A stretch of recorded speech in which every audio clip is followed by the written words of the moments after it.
मैंने टिकट बेचा ये मेरा आरोप नहीं है। कल के सारे अखबारों में सुर्खियां हैं गुजरात की। हार्दिक पटेल के साथ रहे हुए पाटीदार आंदोलन के युवा साथियों ने मिलकर एक स्टेटमेंट किया है और उन्होंने ये कहा है, मेरा कोई आरोप नहीं है। क्या आपका सर अंदेशा है कि वो भाजपा जा रहे हैं? अंदेशा नहीं है, ये जो लफ्ज़ लिखे गए हैं रेजिग्नेशन के साथ, इससे मुझे पूरा विश्वास है कि अब हार्दिक पटेल जी की अगली चाल हार्दिक पटेल जी नहीं तय करेंगे, भाजपा के आका तय करेंगे।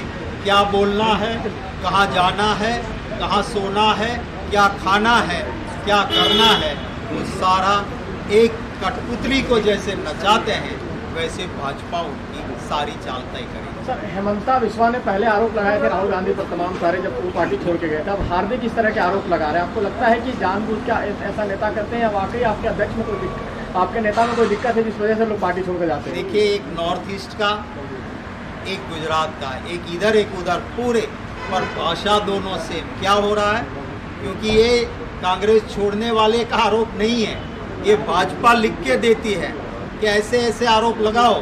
वो तो सिर्फ मुंह उसका होता है, जबान भाजपा की। लेकिन सर, जो भी कांग्रेस छोड़ के उनका सेम एलिगेशन होता है कि जो लीडरशिप है वो उनकी ग्रीवेंसेस सुनने के लिए रेडी नहीं है। तो देखिए, यही बात होती है कि अगर भाजपा ये तय नहीं करती होती तो सबके लफ्ज़, सबके शब्द, सबका प्लॉट एक ही नहीं होता। ये सारी चीज़ वहीं तय होती है। अगर लीडरशिप की बात करते हो तो चंद दिन पहले राहुल गांधी जी के साथ आप स्टेज शेयर करते हो, राहुल गांधी जी से बात करते हो, कौन मना करता था मिलने? हमारे वहाँ इंटरनल डेमोक्रेसी, और इंटरनल डेमोक्रेसी की हमें नाज है। इंटरनल डेमोक्रेसी और इनडिसिप्लिन के बीच में पतली रेखा होगी। भाजपा में इंटरनल डेमोक्रेसी नहीं है। वहाँ तो थोड़ा सा लफ्ज़ आका के खिलाफ बोला तो उसका पाँव नहीं गला काटा जाता है। हरेन पंड्या, गुजरात के नेता, उसके पिता हर वक्त कहते रहे कि मेरे बेटे का पॉलिटिकल नहीं फिजिकल मर्डर भी यही भाजपा के नेता ने किया है। तो मैं नहीं आरोप लगाता हूँ, हरेन पंड्या के पिताजी कहते हैं। तो भाजपा में इंटरनल डेमोक्रेसी नाम की चीज़ नहीं है, हमारे वहाँ इंटरनल डेमोक्रेसी है। और कभी कभी हम लोग कांग्रेस के नेता और कार्यकर्ता इंटरनल डिसिप्लिन, इंटरनल डेमोक्रेसी को, जो इंटरनल डेमोक्रेसी है उसको इनडिसिप्लिन में यूज़ करते हैं, वो बुरी बात है। वरना इंटरनल डेमोक्रेसी सिर्फ कांग्रेस में है, इंटरनल डेमोक्रेसी भाजपा में नहीं। सर, ये ऑफरिंग जैसा आपने आरोप लगाया, भाजपा ने ही उनके राज्यों का गुजरात कांग्रेस ने एक युवा को एक बड़ा नेतृत्व का मौका दिया, कार्यकारी अध्यक्ष तक की जिनको जिम्मेवारी दी थी, बौखलाई हुई भाजपा, जिन्होंने सीडी, ईडी, सीबीआई, शाम दाम दंड भेद ही नहीं बिलो बिल्ड करके भाजपा को कांग्रेस युक्त बना के शासन चलाने की जो साजिश के तहत हार्दिक पटेल का एक रेजिग्नेशन करवाया। हार्दिक पटेल भाजपा के उन्हीं लोगों के खिलाफ जब पाटीदारों के साथ अन्याय हुआ, इतना ही नहीं, निर्दोष माताओं बहनों को भाजपा ने घर से निकाल के बेइज्जत करके मारा पीटा, उस वक्त हार्दिक पटेल ने अमित शाह को टाइटल दिया था जनरल डायर का, और भाजपा के खिलाफ मोर्चा खिला 16। हर बार वो उसके खिलाफ उनके ट्वीट, उनकी भाषा आप देखिए। उसके बाद जो सिलसिला चला, जो भाजपा की एक चाल होती है कि जब शासन डोलने लगता है, वो गुजरात के अंदर भी दिक्कत दिख रही है क्योंकि महंगाई आसमान छू रही है। गुजरात के युवा को रोजगार मिल नहीं रहा है।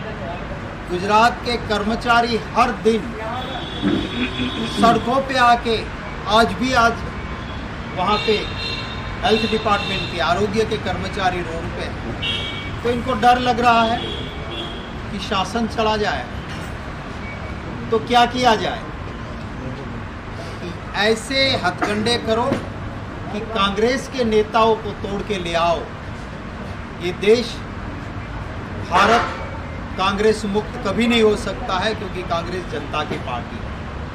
पर कांग्रेस युक्त भाजपा जरूर बना दी है, भाजपा युक्त कांग्रेस बन गई है और कांग्रेस के नेताओं को ले जा रहे हैं। उसी सिलसिले में हार्दिक पटेल भी आज जो कुछ उसने लिखा है वो साफ साफ भाजपा का लिखवाया हुआ है।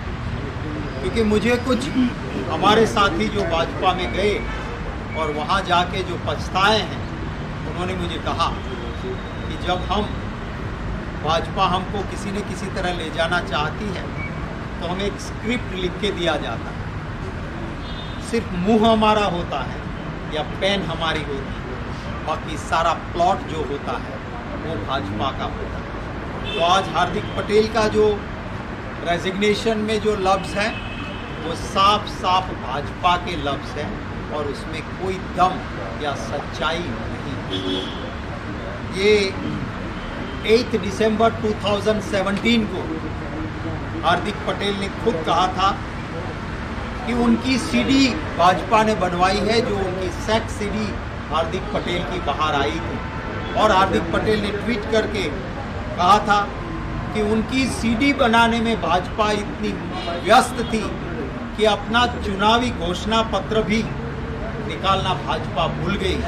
8 दिसंबर 2017 नवंबर 2017 को भाई हार्दिक पटेल ने कहा था कि भाजपा को वोट देना वो ऐसा प्रयोग हुआ कि जो असफल रहा और विनाशकारी रहा। भाजपा को वोट देना विनाशकारी रहा।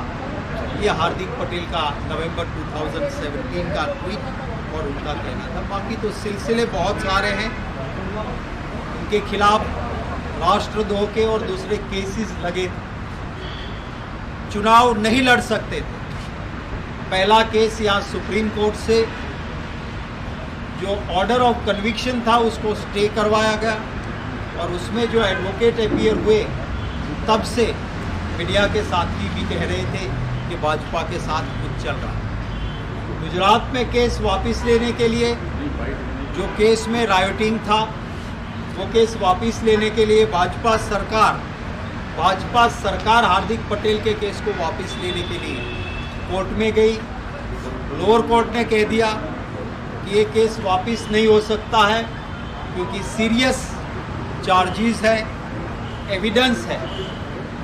तो लोअर कोर्ट ने खारिज कर दिया सरकार की एप्लीकेशन कि ये केस वापस नहीं हो सकता। उसके खिलाफ सरकार खुद हायर फोरम में गई, हायर कोर्ट में गई कि नहीं, ये केस तो हार्दिक के खिलाफ हमें वापस लेना ही है।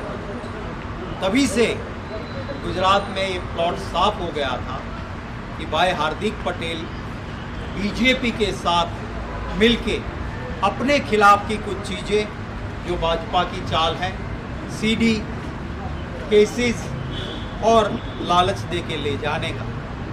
मेरा सीधे कुछ सवाल है भाई हार्दिक पटेल जी से भी और भाजपा से कि आपने जब आंदोलन छेड़ा था तब जिन पाटीदार समाज के लोगों के साथ अन्याय की बात की और आपने जो मांगे जीएमडीसी ग्राउंड में पाटीदार समाज के लिए रखी थी, क्या उसमें से एक भी पूरी हुई है?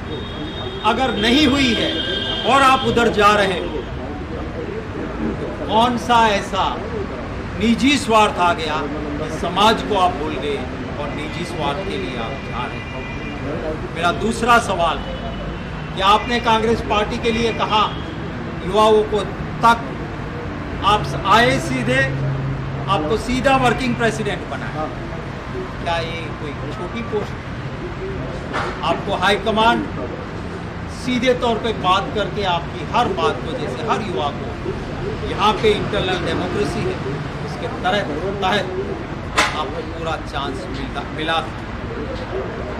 पाटीदारों की अलामत की बात करते थे, क्या उस पर आप क्या करना चाहते हो, आपका क्या रवैया हो गया। आपके साथियों ने आज आरोप लगाया, कल के अखबारों में देखा कि कांग्रेस पार्टी में पाटीदार आंदोलन के बाद हार्दिक पटेल जी ने जो टिकटें थी वो बेच दी थी और कांग्रेस पार्टी को भी गुमराह किया था और सच्चे लोगों को टिकट नहीं पैसों से टिकट बांटी थी। ये आपके साथ रहे हुए पाटीदार आंदोलन के युवाओं ने जो आरोप लगाया है उसका खुलासा भी आप कम से कम कर देते तो अच्छा रहता। मुझे दुख है कि युवा चेहरा कांग्रेस में रह के लोगों के साथ रह के नेतृत्व उभरने की जो प्लेटफॉर्म जिसको मिला था उसको भाजपा ने किसी न किसी तरह से रौंद डाला। जैसे और युवा साथी या और नेता कांग्रेस में हीरो हुआ करते थे, भाजपा ने ले जाके उसको जीरो कर दिया है और उसका कोई वजूद नहीं रहने दिया। असल में जैसे वो कहानी सुनते थे कि एक राक्षस की जान तोते में थी, तोता मर गया, राक्षस मर गया, उसी तरह भाजपा के आकाओं की जान गुजरात में है। अगर गुजरात हार गए तो दिल्ली बैठना मुश्किल होगा। गुजरात में आज गुजरात की जनता भाजपा के खिलाफ है, गुजरात की जनता परेशान है और जैसे ही साउथ में राहुल गांधी जी की रैली हुई, लाखों लोग उमड़ पड़े, वहाँ से डर बैठ गया है।